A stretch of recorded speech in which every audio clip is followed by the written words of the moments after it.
चलिए खबरों में आगे बढ़ेंगे और रुख करेंगे कुछ खबरों का फटाफट अंदाज में। नेपाल के बाद अब फ्रांस में भड़की हिंसा, सरकार के खिलाफ पेरिस में सड़कों पर उतरे प्रदर्शनकारी, जमकर की तोड़फोड़ और आगजनी, कई गाड़ियों को आग के हवाले किया। प्रदर्शनकारी कर रहे हैं राष्ट्रपति मैक्रों के इस्तीफे की मांग, बार बार प्रधानमंत्री बदलने से हैं नाराज, एक साल में 4 बार बदल चुके हैं पीएम। पुलिस ने प्रदर्शनकारियों को खदेड़ा, पुलिस की हुई तीखी झड़प, 200 से ज्यादा प्रदर्शनकारी गिरफ्तार।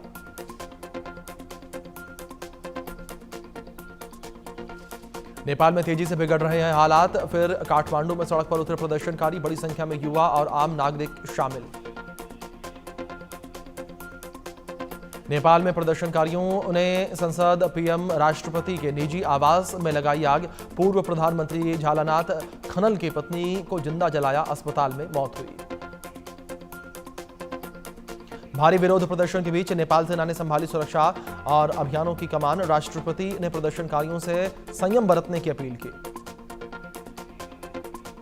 नेपाल की सेना ने लोगों से शांति बनाए रखने की अपील की है, आर्मी चीफ के प्रदर्शनकारियों को दिया बातचीत का न्योता, हिंसा में अब तक 24 लोगों की मौत हुई।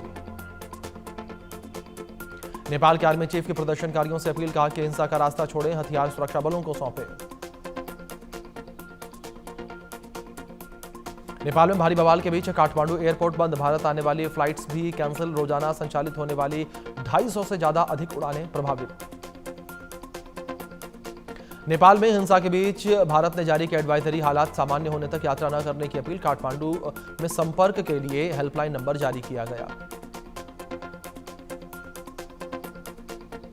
काठमांडू शहर में अगले आदेश तक कर्फ्यू लागू रहेगा, कथित भ्रष्टाचार को लेकर सरकार के खिलाफ चल रहे प्रदर्शन के बीच नेपाली प्रधानमंत्री ने कल दिया था इस्तीफा। तनावपूर्ण स्थिति के बीच नेपाल से भारतीय नागरिकों की वापसी, पश्चिम बंगाल में दार्जिलिंग में भारत नेपाल सीमा पार करके भारत लौट रहे हैं।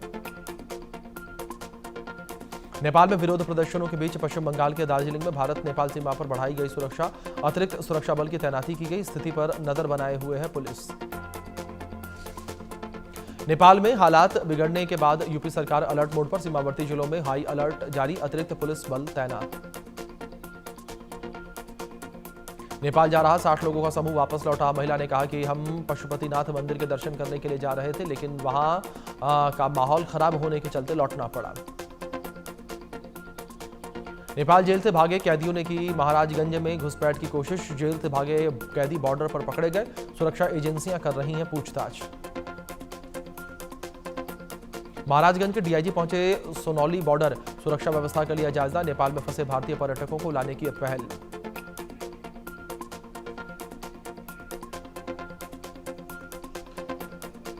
केंद्रीय कैबिनेट ने बिहार में 2 प्रोजेक्ट्स को मंजूरी दी है, 7,616 करोड़ का होगा निवेश, भागलपुर के रामपुर हाट तक सिंगल रेल लाइन डबल होगी।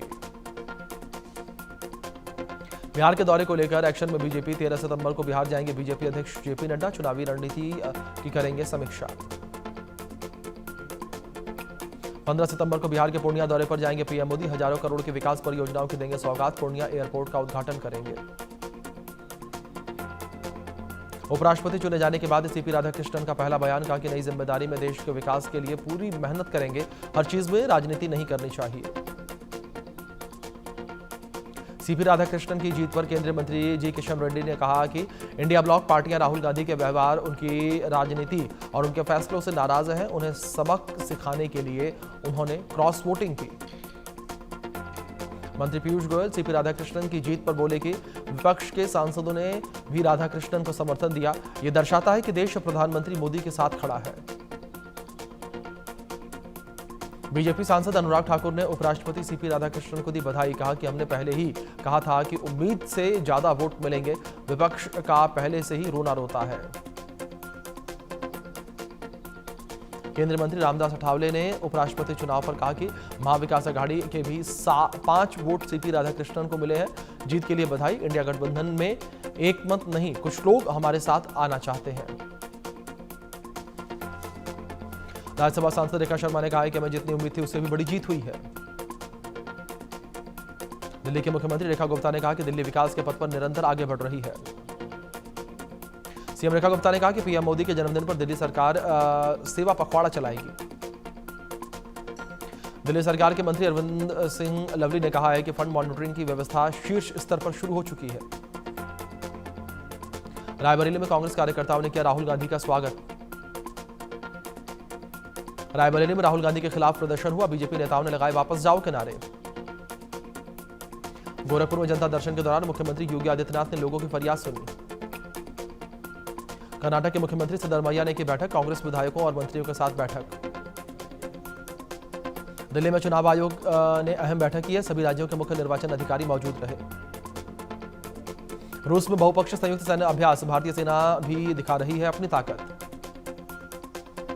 इंदौर में सट्टेबाजी के खिलाफ ईडी की बड़ी कार्रवाई। कांग्रेस नेता विशाल गुलू और उसके साथियों की संपत्ति जब्त। आतंकी फंडिंग मामले में एसआईए का एक्शन। दक्षिण कश्मीर के अवंतीपोरा और बीजबोहरा में छापेमारी। मॉरिशस के प्रधानमंत्री नवीन चंद्र राम गुलाम ने स्वागत के लिए वाराणसी पूरी तरीके से सज धज कर तैयार। श्री राम जन्मभूमि तीर्थ ट्रस्ट को नया ट्रस्टी मिला। हरदोई के कृष्ण मोहन को राम मंदिर का ट्रस्टी बनाया गया। मध्य प्रदेश के जबलपुर में कार में बेहोशी का हालत में मिला सेना का अधिकारी। एम्बुलेंस से पहुंचाया मिलिट्री अस्पताल। दिल्ली के रोहिणी में ईंट मारकर युवक की हत्या। पड़ोसियों के बीच बवाल में पहुंचा था युवक। छत्तीसगढ़ के पंखाजूर में सुरक्षा बलों को सफलता मिली है। एक नक्सली को मार गिराया।